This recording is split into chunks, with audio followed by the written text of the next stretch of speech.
यह है इंसानियत द्वारा बनाई गई सबसे खतरनाक चीजों में से एक, जिसको साइंटिस्टों ने नाम दिया है द डीमन कोर।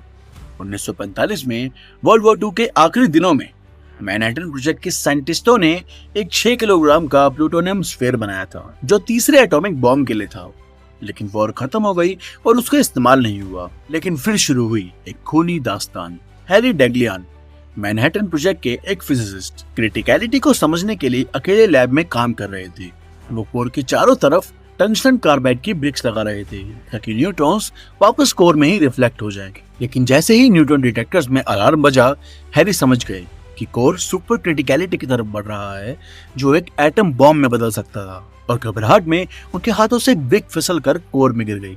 पूरे रूम में एक नीली फ्लैश फैल गई, रेडिएशन की एक तगड़ी वेव के साथ। रिएक्शन को रोकने के लिए उन्होंने जल्दी से उस ब्रिक को हटाया, लेकिन इस प्रोसेस में उनके हाथों में 5.1 सीवर्ट्स की रेडिएशन पड़ गई। तुरंत उनके हाथों पर छाले पड़ गए और उल्टियां होने लगी। ये रेडिएशन सिकनेस के पहले साइंस थे। उन्हें हॉस्पिटल ले जाया गया, जहां वो 25 दिनों तक जिंदगी और मौत के बीच फंसे रहे। लेकिन एट द एंड वो क्रिटिकलिटी इंसिडेंट के पहले शिकार बने। लेकिन डीमन कोर का काम अभी खत्म नहीं हुआ था। उसने 9 महीने बाद एक नए फिजिसिस्ट लुइस स्लॉटन को अपना शिकार बनाया, जो इसी कोर पर एक्सपेरिमेंट कर रहे थे। वो सारे सेफ्टी रूल्स को इग्नोर करके एक स्क्रू ड्राइवर की मदद से बेरिलियम डोम को कोर के ऊपर रोक कर रखे हुए थे ताकि न्यूट्रॉन्स रिफ्लेक्ट हो। और आप सब जानते हैं उसके बाद क्या हुआ?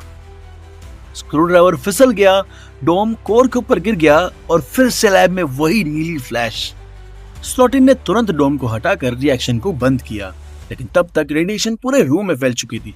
लेकिन स्लॉटिन, जो डोम के सबसे पास थे, उन्होंने 21.0 सीवर्ट्स की रेडिएशन ऑब्जॉर्व की, जो नॉर्मल लीथल डोज से 4 गुना ज्यादा है। रेडिएशन उनका हाथ जलाकर मसल्स तक पहुंच चुका था और उनके कोलिग्स को भी बहुत चोट आई थी। एक डॉक्टर ने उनकी चोटों को डायमेंशनल सनबर्न बताया। लुइस के शरीर ने धीरे धीरे काम करना बंद कर दिया और 9 दिन बाद डीमन कोर ने अपना दूसरा शिकार भी ले। इसके बाद इस कोर को खत्म कर दिया गया। लेकिन इन दो साइंटिस्टों की हिम्मत और लापरवाही की कहानी हमें हमेशा याद दिलाएगी कि हमें वेपन ग्रेड प्लूटोनियम के साथ कारस्तानियां नहीं करनी चाहिए।